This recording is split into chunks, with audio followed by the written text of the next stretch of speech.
Bien le bonsoir. Parlons football. Parlons football parce qu'il est vecteur d'harmonie, de divertissement et de cohésion. Et c'est ce que nous allons essayer tout au long de cette émission de partager avec vous. Dans cette émission, nous recevrons M. Ahmed Traoré, directeur exécutif du groupement ivoirien du bâtiment et des travaux publics, ainsi qu'une grande délégation de supporters mauritaniens. Bienvenue à la CAN des entreprises.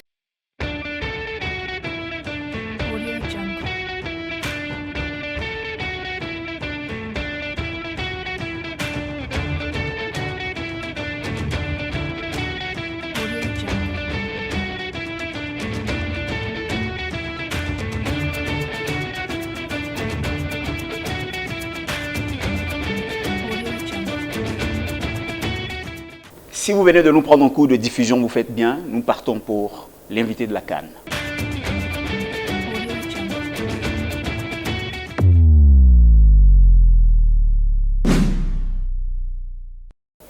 Nous sommes de retour sur notre plateau, comme vous pouvez le constater. Je suis avec le directeur exécutif du groupement ivoirien du bâtiment et des travaux publics. Il répond au nom de M. Ahmed Traoré. Bonsoir, monsieur. Bonsoir. Vous allez bien, hein? Très bien, ça va. Super. Alors, nous sommes très heureux de vous recevoir ce soir. Alors, parlez-nous un peu de l'association pour laquelle vous êtes directeur exécutif, ce groupement. Alors, le groupement ivoirien du bâtiment et des travaux publics, le GIBTP, est la principale association, organisation patronale du secteur du bâtiment et des travaux publics en Côte d'Ivoire. D'accord. C'est une association qui existe depuis 1934. Donc, nous fêtons cette année le 90 ans. 90 ans. Qui sera couplé donc de notre salon d'infrastructure. Super. Pour lequel actuellement votre chaîne est partenaire. Et aujourd'hui, nous sommes une centaine d'entreprises dans le secteur du bâtiment et des travaux publics et des activités connexes au BTP. D'accord. Alors aujourd'hui, le GIBTP, c'est un peu plus de 3 000 milliards de chiffre d'affaires du secteur, dont nos entreprises représentent un peu plus de 70% du chiffre d'affaires du secteur. Essentiellement, nous travaillons donc à la promotion du secteur du bâtiment et des travaux publics et aussi donc des projets en interne que nous développons pour le compte de nos entreprises. Et nous sommes donc le principal interlocuteur entre l'État de Côte d'Ivoire et les entreprises du secteur du bâtiment et des travaux publics. Aujourd'hui, c'est un secteur qui a vraiment, je dis, une évolution assez intéressante, puisqu'aujourd'hui, nous sommes le troisième pourvoyeur d'emploi après le secteur des services et celui des industries. D'accord. Et avec un peu plus de 7,5% du PIB en Côte d'Ivoire. D'accord. C'est vraiment bien dit tout ça. Alors, nous, on veut vous envoyer maintenant dans le registre de la CAN. Pour la CAN, quelle a été votre contribution? Quelle a été la contribution de toutes les entreprises BTP?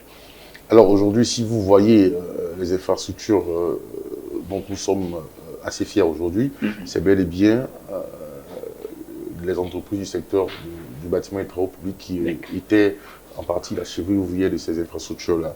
Et nous, au sein du GIBTP, bon nombre de nos entreprises ont pris part à l'érection de ces ouvrages-là. On pourra peut-être en discuter. On peut avoir quelques exemples. Quelques exemples. Par exemple, vous prenez le tronçon Abidjan-San Pedro, qui a été exécuté intégralement par 3 de nos entreprises. La voie de la côtière. La voie de la côtière, bien super, entendu. Super. On a aussi certains ouvrages comme le prolongement donc, du Latri.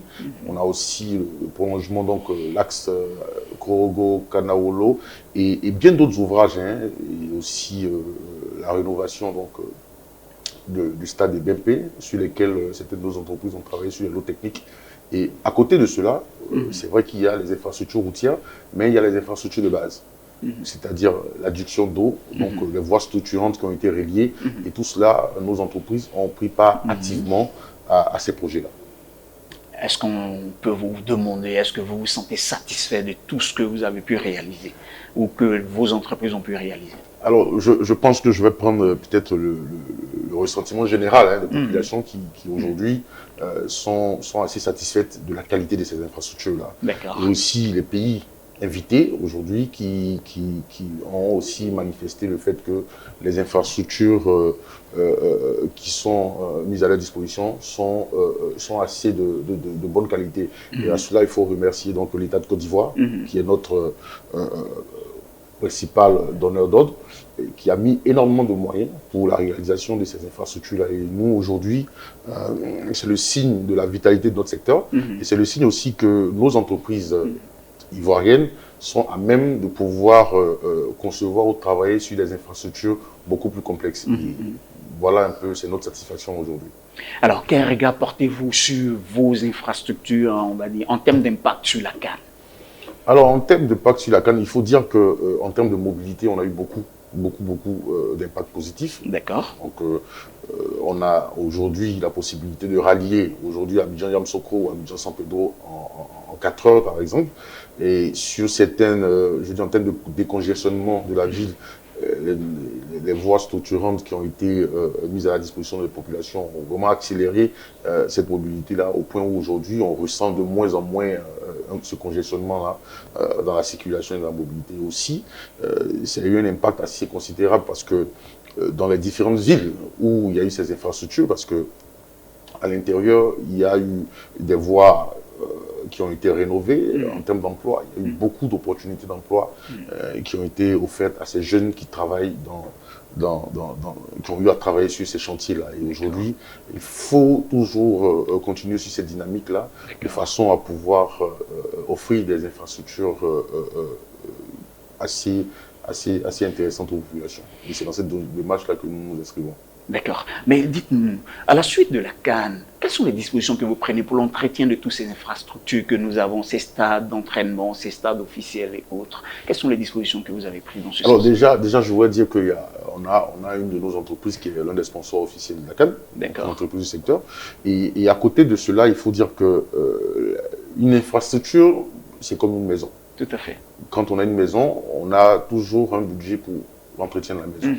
Et je pense que les maîtres d'ouvrage et les maîtres d'ouvrage délégués, notamment les ministères techniques et l'aide de bon moment, pourront mettre à contribution, donc, par le biais de l'État de Côte d'Ivoire, des moyens pour l'entretien de ces stades-là. Mais sur le long terme, il faut que ces villes sur lesquelles ont été bâties ces infrastructures-là puissent elles-mêmes avoir aussi des ressources financières pour pouvoir essayer de contribuer à l'entretien de ces stades-là.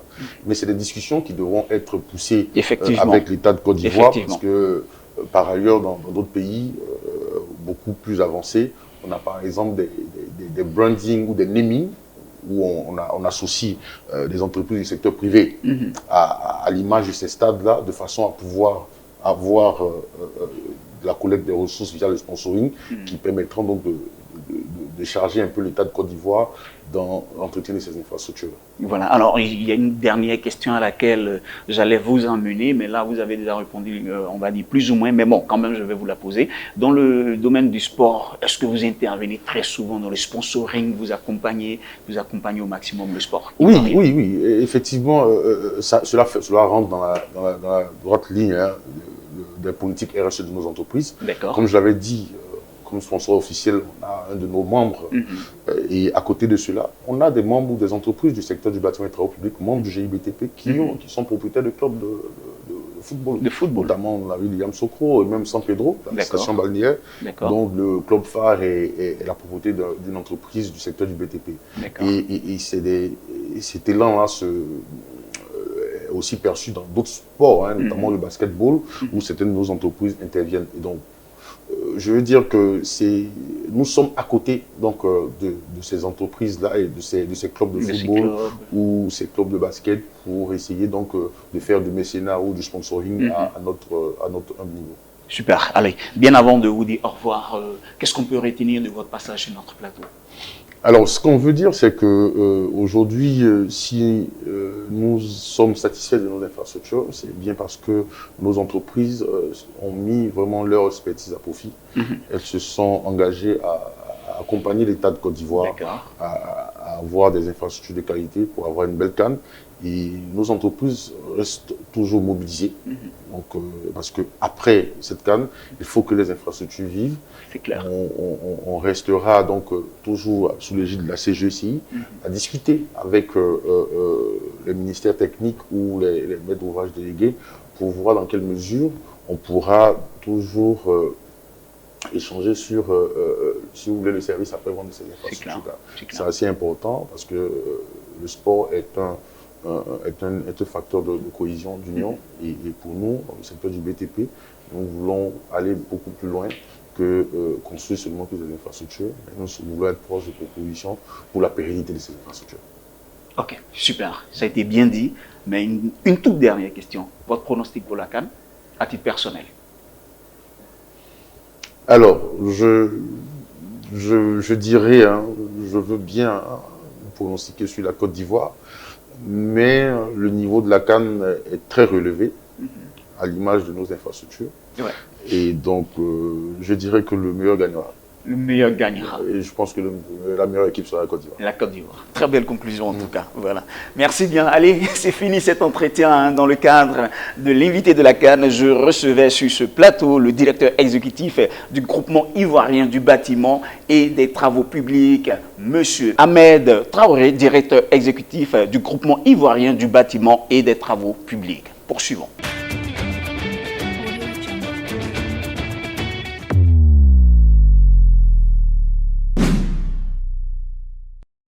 Dans le cadre de la lucarne, l'invité de la CAN, je reçois une grosse délégation de supporters mauritaniens qui est là, avec laquelle je vais échanger d'un moment à l'autre. C'est juste après cette transition.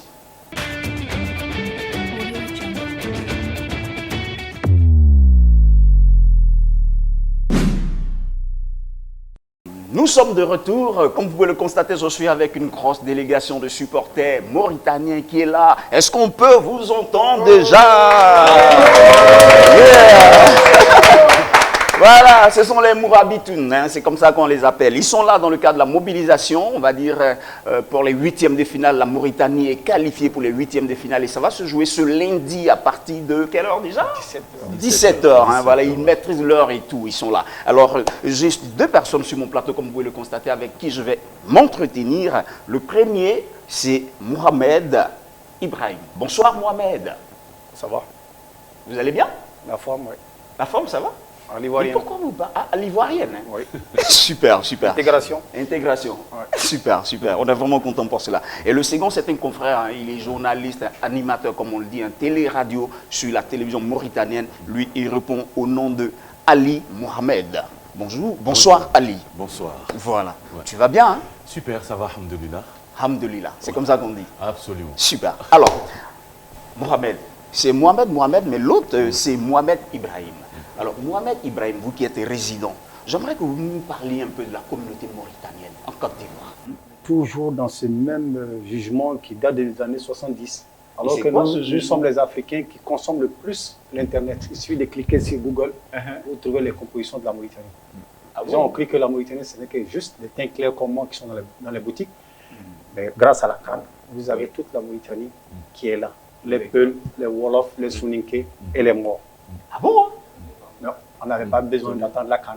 Super. On consomme l'Internet, mais apparemment on le consomme à autre chose qui n'est pas intéressant. Je remercie que la CAN est là, tout le monde est là, chacun va connaître réellement qui est qui et puis qui fait quoi. Effectivement. Absolument. En tout cas, vous êtes là, vous allez tout nous dire. Hein. Inch'Allah. Nous, on est tout de suite. Hein. Voilà. Allez, on va poursuivre cet entretien. Cette fois-ci, je vais tourner du côté de Ali Mohamed. Oui. Ali qui est journaliste. Alors, Ali, toi qui vis en Mauritanie, dis-nous un peu, comment est-ce que la communauté mauritanienne a accueilli cette qualification de l'équipe nationale de la Mauritanie? Ben, écoute, c'est dans l'effervescence au total. Les rues de Nouakchott étaient bondées de monde. Il y avait du monde partout. C'est comme si on avait déjà notre coupe en main, c'est-à-dire cette 84e édition à main. Ah bon, hein? Parce que c'était d'abord un exploit de battre une équipe qu'on n'a jamais battue, c'est-à-dire l'Algérie. D'accord. Et surtout de se hisser pour la première fois dans une phase finale, pour ne pas dire dans une huitième de finale de challenge continental comme la CAN. Voilà. Donc dans les rues de Nouakchott, tout le monde est sorti, tout le monde était là, l'effervescence était là. Ah bon, voilà. Ah bon. Donc la mobilisation autour de, on va dire, de l'équipe nationale est carrément totale. Hein. Ouais. La question, je vais vous la poser. Hein. La mobilisation, comment est-ce que vous la prévoyez ici hein, pour ce quart de finale? Ça, c'est une chance que vous... Ce huitième de finale. C'est une chance que vous avez eue. Ce lundi, ce sera un jour exceptionnel.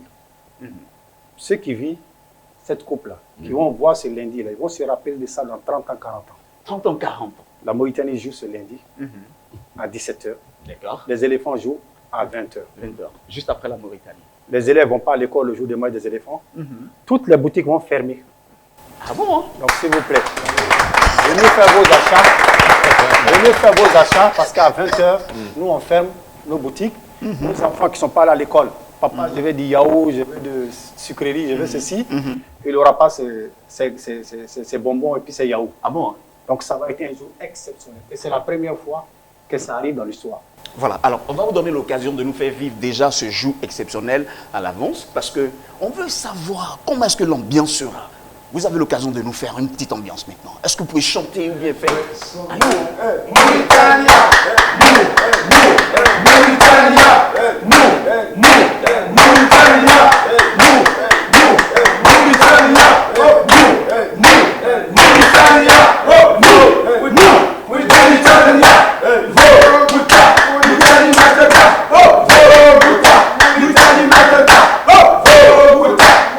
Voilà, merci.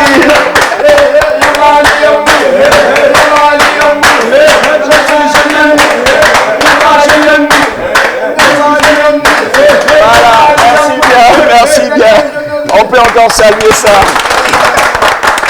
Voilà, alors, le 29 janvier, ce lundi 29 janvier, hein, comme vous l'avez dit, à partir de 17h, la Mauritanie, c'est en attraction. Hein. Alors, dites-nous en toute franchise, quelles sont les dispositions pratiques que vous prenez pour la mobilisation de tous les Mauritaniens, que ce soit ici en Côte d'Ivoire ou ailleurs? Quelles sont les dispositions pratiques? Alors, les dispositions pratiques, elles sont connues déjà. C'est ce qui a commencé depuis les phases de poule là. C'est de faire comprendre à toute la communauté mauritanienne vivant ici que c'est une affaire qu'elle doit porter comme si c'était une affaire personnelle d'abord et ensuite pour la patrie mauritanienne.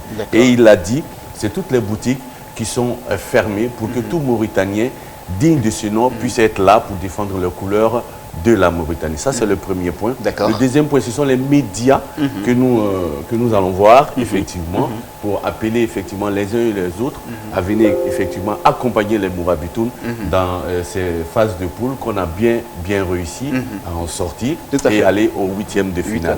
Et justement, la troisième étape, c'est de mettre maintenant effectivement nos supporters dans les rues.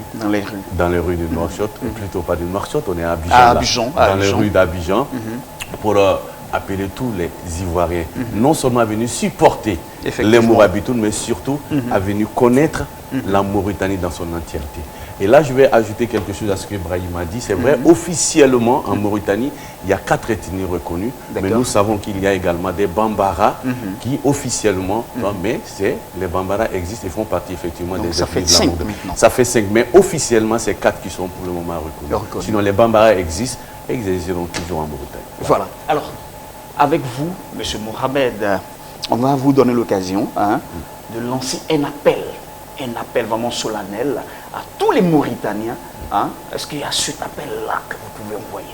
L'appel n'est pas simplement pour les Mauritaniens, l'appel pour tous ceux qui aiment le bon football et qui souhaitent qu'on aille vers une compétition où tout le monde se retrouve au même point d'égalité. Personne ne voyait la Mauritanie à ce stade. On a prouvé que réellement, on peut compter parmi les plus grands. Donc, ceux qui aiment le bon football, qui aiment le challenge de haut niveau, seront les premiers supporters de la Mauritanie parce que c'est nous qui avons fait la surprise. Tout à fait. Nous, si on venait, on partait. C'est déjà quelque chose de bon. Mais le fait de battre un champion d'Afrique, et personne ne croyait qu'on pouvait battre l'Algérie, on l'a fait. Donc aujourd'hui, tous les supporters, connaisseurs de football, ne peuvent supporter que la Mauritanie. Effectivement. Donc c'est lundi, là. C'est un jour exceptionnel qui va être mémorisé pour tous ceux qui l'ont vu. Pendant 30 ans, ils vont raconter ça à leurs enfants et les petits-enfants. Et je répète, et je vais le dire, ça n'est même pas un amusement. S'il vous plaît, ne comptez pas à partir de midi trouver quelque chose dans nos boutiques. On va fermer toutes les boutiques. Et on ira au stade de Fobagny. Même pas un minimum de service? Non, minimum de service, ça sera chômé, férié, mais non payé. Parce que tant que c'est pas déclaré. Merci bien. Voilà. Alors c'est sur cette intervention qu'on va vous dire une fois de plus de nous donner une petite ambiance avant qu'on ne puisse se dire au revoir. Est-ce qu'on peut encore vous dire?